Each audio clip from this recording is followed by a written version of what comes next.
Friends, तो आज हम अपना जो भाग नंबर 3 कर रहे थे उसी को कंटिन्यू करेंगे। प्रेस्त, ठीक है। तो इसमें जो पृथुसेन के जो पिताजी हैं उनका नाम प्रेस्त है, तो उनका चल रहा है, ठीक है। उनका जो परिचय है, उनका जो राज्य है उसके बारे में बातें हो रही हैं अभी, ठीक है। पिता के आदेश से भी विश्वास और कृपा की भिक्षा मांगने जाना पृथुसेन के लिए सह न था। उसे उत्साह न हुआ। अभिजात समाज में उसे अपने प्रति सब और उपेक्षा का मौन और कायरतापूर्ण तिरस्कार दिखाई देता। कहीं भी जाना उसे अच्छा न लगता। समाज, आपानक, समाव्यय कहीं उसे उत्साह न होता। पान और नृत्य में उसे रुचि न रही। समय बोझ जान पड़ने पर वह अपने प्रासाद के उद्यान में वृक्षों के नीचे बैठकर वायु से हिलते पत्तों को लक्ष्य बनाकर बाणों से भेजता रहता, अथवा अपने परिपार्श्वक दासशृंगा से चतुरंग का खेल खेलता रहता। पृथुसेन संध्या के समय यदि कभी मल्लिका अथवा वसुमित्रा के यहाँ जाता भी तो केवल दिव्या से मिलने की आशा में। उसके दुख से दुखी दिव्या के सामीप्य से उसे सांत्वना मिलती। जीवन का उसे एक ही मार्ग दिखाई देता।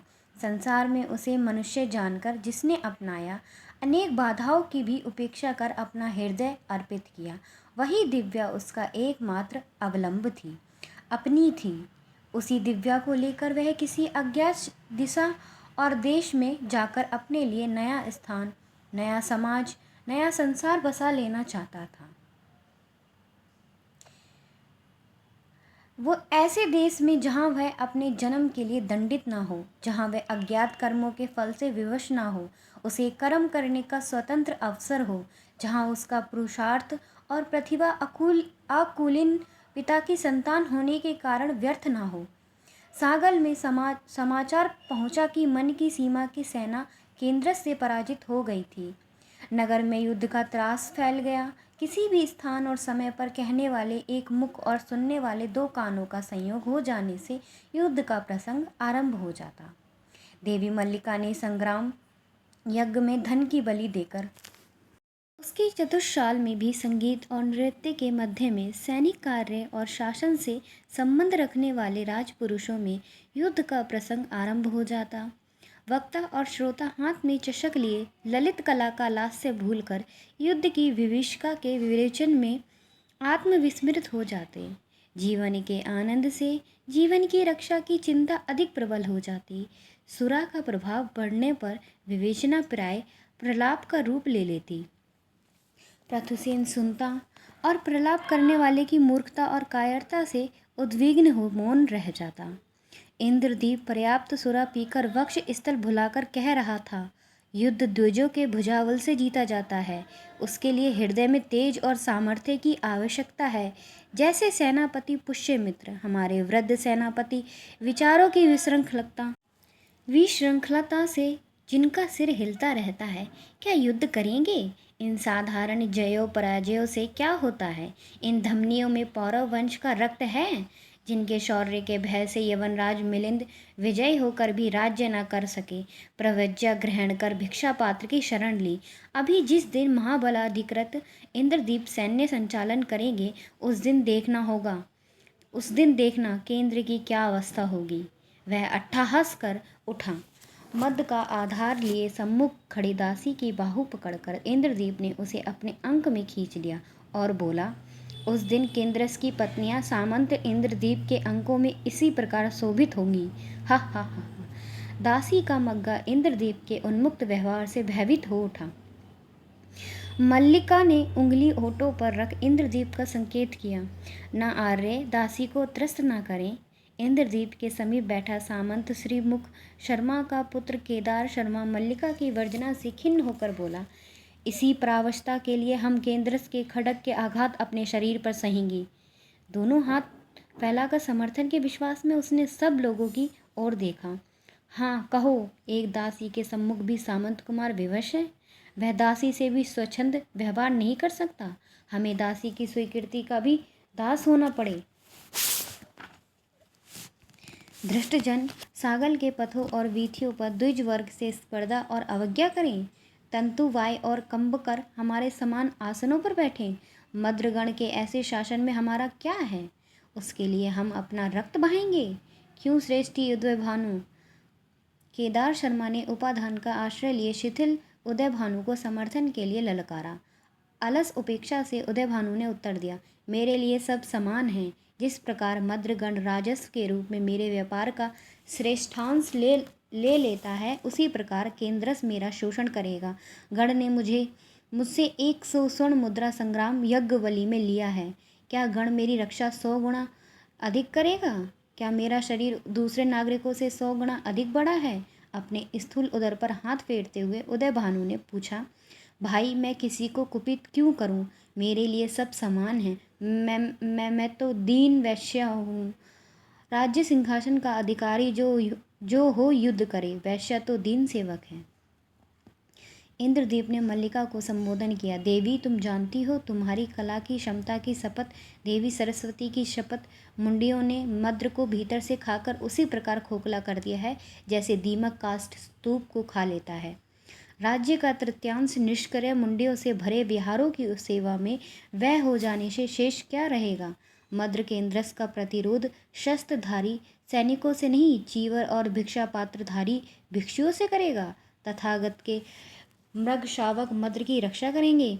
आखेट के श्वान को भूखा रख मृग शावकों को पालने का परिणाम यही होता है। केंद्रस के खड़ग का प्रहार सहने के लिए अरहत धर्म रक्षित को भेजो, स्थविर चीवुक को भेजो। वह अट्टहास कर उठा। मल्लिका हास्य में योग न दे सकी। इंद्रदीप को संबोधन कर उसने उत्तर दिया, आर्य, क्या पारस्परिक प्रतिद्वंद्विता का परिणाम शत्रु के हाथ आत्मसमर्पण होगा? जब मद्र और सागल नहीं रहेंगे, किसका उपलम्ब कौन सुनेगा?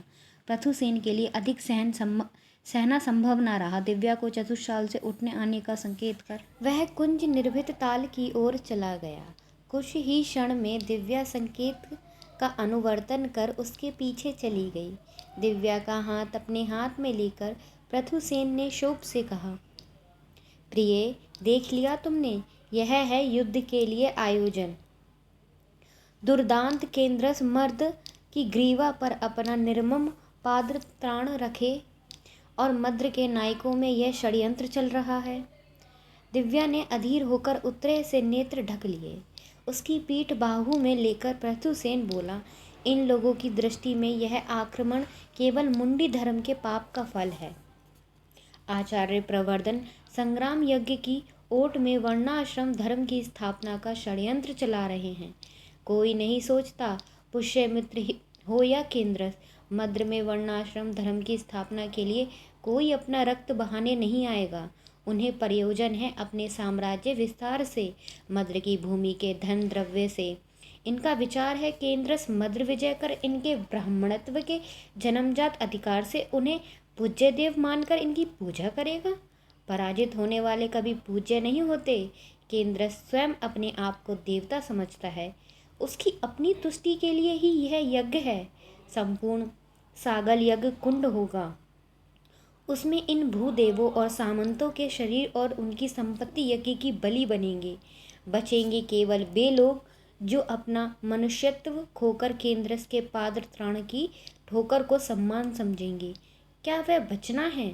इनके अंत्यपुरों का चरण से भूमि स्पर्श न करने वाला कुल नारी समूह के केंद्रस के विजय उन्मत्त भूखे कामुक सैनिकों के लिए द्राक्षा के गुच्छों की भांति मोहक होगा।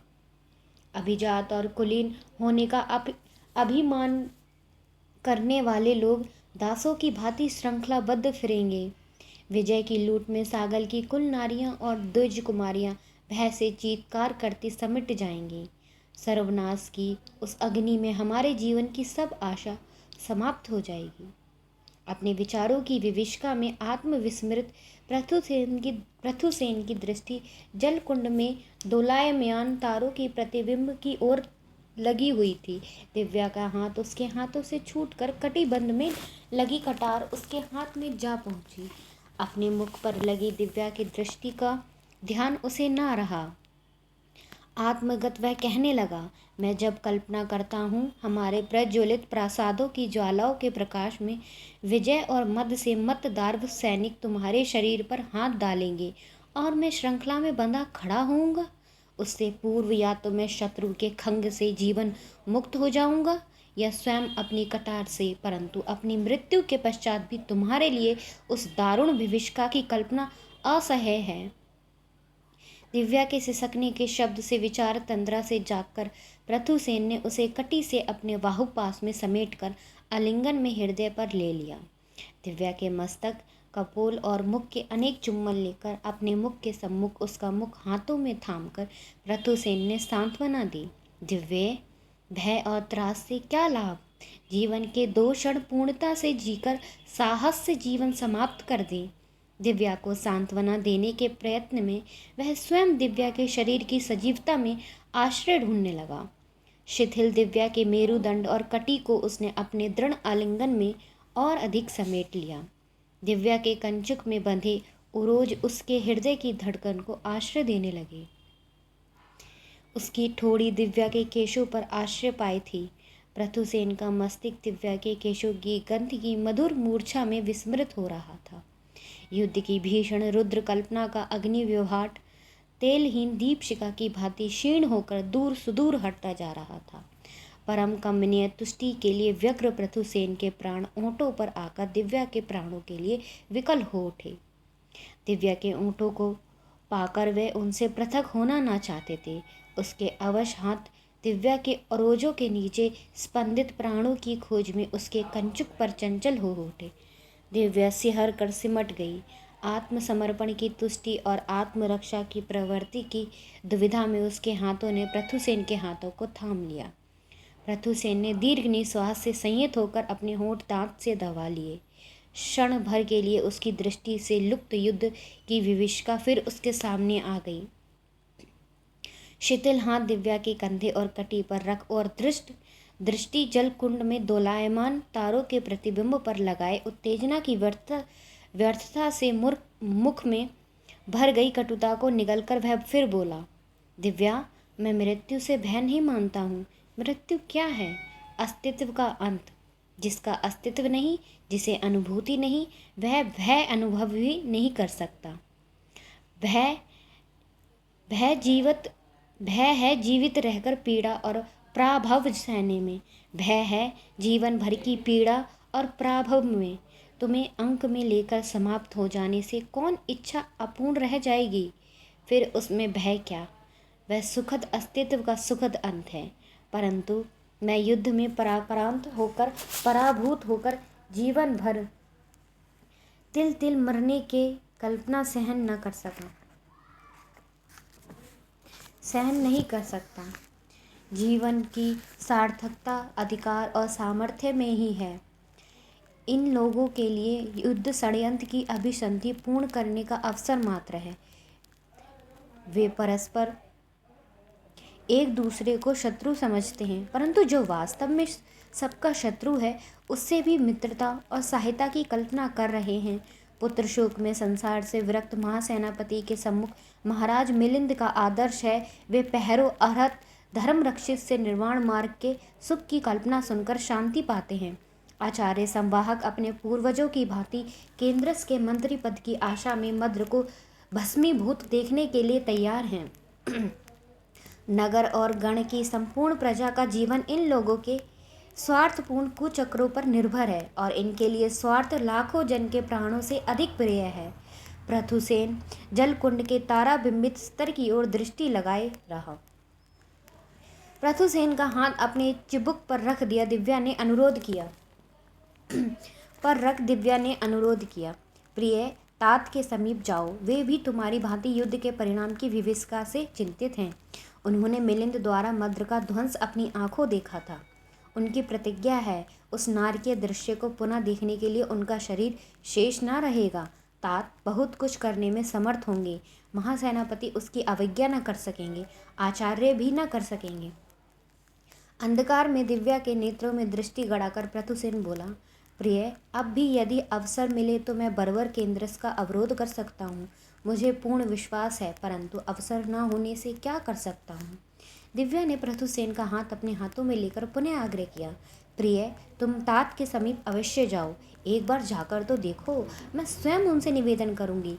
विलंब हो रहा है प्रिय, कंचुकी प्रतीक्षा कर रहा है। चलूँगी। पृथुसेन मल्लिका के प्रासाद के सिंह द्वार पर प्रतीक्षा में खड़े अपने अश्वरक्षक की उपेक्षा कर पैदल ही चला। राजपथ छोड़कर वह तंतुवायों की वीथी से जा रहा था। वीथी प्राय निर्जन और जहाँ तहाँ साधारण स्थिति के भवनों से पड़ने वाले प्रकाश के अतिरिक्त अंधियारी थी। शिला मंडित पथ पर उसके पीछे आते घोड़े के सबल सुमों की आहट से वीथी प्रतिध्वनित हो रही थी। पृथुसेन विचारमग्न चला जा रहा था। पृथुसेन संकीर्ण वीथी से निकल लोहकारों के अपेक्षाकृत विस्तृत मार्ग पर आया। रात्रि के पहले पहर पड़ने उठकर मार्ग प्राय निर्जन हो चुका था। केवल कुछ पन्नियों पर क्षीण प्रकाश था, जहाँ से सस्ते मद्य की तीखी गंध आ रही थी। कहीं कहीं आग पर मांस और दूसरे खाद्य पदार्थ भुने जा रहे थे। एक स्थान पर प्रकाश अधिक था और जनरव का कोलाहल सुनाई दे रहा था। घोड़ों के सुमों की आहट सुनकर एकत्र समुदाय ने पृथुसेन की ओर ध्यान दिया। उसका वेश देखकर कोलाहल संभ्रम से रुक गया। समुदाय का ध्यान अपनी ओर आकर्षित होने से पृथुसेन की विचार तंद्रा टूट गई। उसे जान पड़ा उस कोलाहल में युद्ध का ही प्रसंग चल रहा है। कुछ आगे बढ़कर पृथुसेन ने अपना बहुमूल्य उष्णेस उतारकर अश्वरक्षक को सौंपकर अश्व सहित प्रासाद लौट जाने का आदेश दिया। उतरे से शरीर ढककर वह अकेला चला। अब ध्यान से देखने पर उसकी ग्रीवा में कुंचित केशों के बीच से दिखाई देने वाले कानों के बहुमूल्य कुंडल ही उसके अभिजात व्यक्ति होने का परिचय देते थे। लोहकारों के पड़ने के आगे वैश्याओं का चतुर्मार्ग था। भवनों के ऊपर के खंडों के अलिंदों से नीचे मार्ग में एकत्र समुदाय पर प्रकाश पड़ रहा था। अनेक बालक बालिकाएं ऊंचे स्वर में पुकार पुकार कर प्रेमियों के योग्य, कामी पुरुषों के योग्य सुगंधित पुष्पमालाएं बेच रहे थे। एक बालक ऊंचे तीखे स्वर में मांस का स्वाद चखने का निमंत्रण दे रहा था। मध्य के पड़ने के सम्मुख खड़ी एक वृद्धा एक मद्दप के अंगरखे का शोर थामे मूल्य के लिए विवाद कर रही थी। उन्हें चारों ओर से घेर कर दूसरे लोग हंस रहे थे। वृद्धा ऊंचे खिन्न स्वर में चिल्ला रही थी, नहीं नहीं, मूल्य पाए बिना मैं तुम्हें पढ़ने से जाने न दूंगी। तुम सैनिक बन गए हो तो मुझे इससे क्या? कल तुम दार्व चले जाओगे तो मूल्य मैं किससे पाऊंगी? क्या मद बिना मूल्य के बनता है? वाह जी, तुम तो बड़े छलिया हो, बिना मूल्य साथ लिए मद पीने आते हो। सैनिक बनकर तुम युद्ध में जा रहे हो तो मुझे क्या? तुम जिस सामंत के सैनिक बनो, जिसकी रक्षा करोगे, उसी से मद भी लो। मुझ दीन बुढ़िया को क्यों छलते हो? 2 स्वर्ण मुद्रा तो राजपुरुष मुझसे संग्राम यज्ञ की विशेष बलि ले चुके हैं और तुम मद पीकर मूल्य नहीं देना चाहते। कोई बुढ़िया की बात काटकर बोल उठा, संग्राम यज्ञ की विशेष बलि एकत्रित करने से राजपुरुषों का धन बढ़ेगा। बुढ़िया, तेरी 2 स्वर्ण मुद्राओं में से एक गणकोष में जाएगी और एक राजपुरुषों के घर में। केंद्रस हमें क्या लूटेगा? उससे पहले ही मद्र के राजपुरुष ही हमें लूट लेंगे। अरे बुढ़िया, बलात् बलि लेने आने वाले राजपुरुषों को तो बिना मूल्य मद पिला देती है और अपने समान दीन ग्राहकों से जल मिले घूंट घूंट मद का दूना मूल्य मांगती है। बोलने वाले की पीठ पर हाथ मारकर उसके समीप बैठा मद्दप उन्माद में हंसता हुआ बोला, मित्र, यही तो अनोखी चाल है। कुत्ता कुत्ते को ही काटता है और मालिक के अन्न की रक्षा करता है। वैसे ही हम तुम राजपुरुषों की प्रसन्नता के लिए एक दूसरे का हनन करते हैं। मित्र, तुम्हारी कटी में भी राजपुरुषों की मुद्रा का पट्टा बंध जाए तो जानते हो क्या होगा? तुम ड्योढ़ी पर बंधे कुक्कर की भांति पथ पर चलने वाले कुक्करों पर भौंकोगे। स्वयं खाने से उतना पुण्य नहीं जितना ब्राह्मणों को खिलाने से है। जानते हो क्यों? ब्राह्मण देवता का कुक्कर है। अंधकार में एक और खड़े पृथुसेन ने बोलने वाले का स्वर विस्मय से पहचाना। मूर्ति का दार्शनिक आर्य मारिश के केश और वस्त्र इतने अव्यवस्थित थे कि उसे पहचानना कठिन था। पृथुसेन सोच रहा था कि अपदस्थ और संपत्तिहीन हो जाने से मारिश की क्या दशा हो गई है। उसी समय मूल्य देने में असमर्थ ग्राहक का अंग खींचकर बुढ़िया के पुनः झुंझलाने से पृथुसेन का ध्यान उस ओर चला गया। कोई बुढ़िया से कृपणे दीन नागरिक के प्रति इतनी निष्ठुर न हो। सैनिक सेवा के लिए सामंत के सैनिकों द्वारा बलात् धर लिए जाने पर यदि दुख में उसने 2 चपक मद पी भी लिए तो क्या हो गया? एक अन्य वृद्ध मद्धप एक हाथ में मिट्टी का पान पात्र और दूसरे में खाद्य लिए अपने स्थान से उठकर बोला, सखा, शाण्य तेरे पान का मूल्य मैं दे दूंगा, तू पी और पी। उसने पात्र शांडे के मुख से लगा दिया। रिक्त पात्र पथ पर पटक वह बोला, क्या उपयोग है इस धन का? जो खा लिया, जो पी लिया, वही मेरा। मैं दिन भर उग्र ताप में बैठकर तलवारें गढ़ता हूँ। वही तलवार हाथ में लेकर राजपुरुष मेरे पुत्र की बलात् सैन्य दल में हौंक ले गए। मेरे पुत्र केंद्रस के खड़ग का प्रहार सहने दार्व जाएगा और याजक पुरोहित मेरे दिए राजबलि के द्रव्य से मंत्रपूत सुरापान कर, बलि के मांस का भोजन कर, मंत्र पाठ द्वारा रक्षक देवता का आह्वान करेगा। महायोद्धा सामंत गौर और कृष्णा वर्ण दासियों को अंक में लेकर शय्यारूढ़ होने का पराक्रम करेगा और खड्ग आघात से कांपता हुआ मेरा पुत्र कायर कहलाएगा। हाय, इससे तो वह श्रमण बनकर दीर्घजीवी होता तो अच्छा था।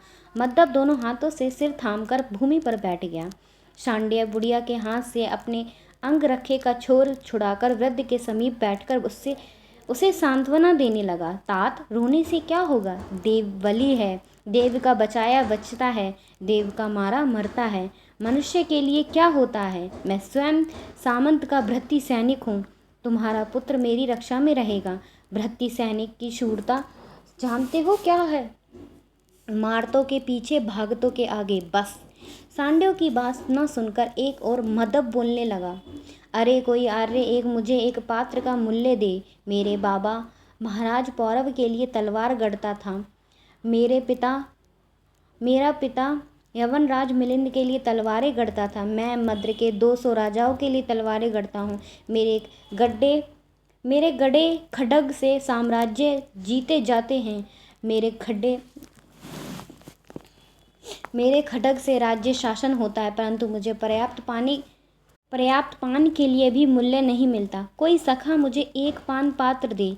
अनेक मद्दप किसी के ना सुनकर अपने ही कह रहे थे। जो सबसे ऊंचा बोलता है उसी की बात पृथुसेन के कानों पर पहुंच पाती। एक प्रोण अपना पान पात्र आकाश की ओर उठाकर बोला, राजपुरुषों ने कल मेरे तीनों अश्व संग्राम के लिए राजा अधिकृत कर लिए।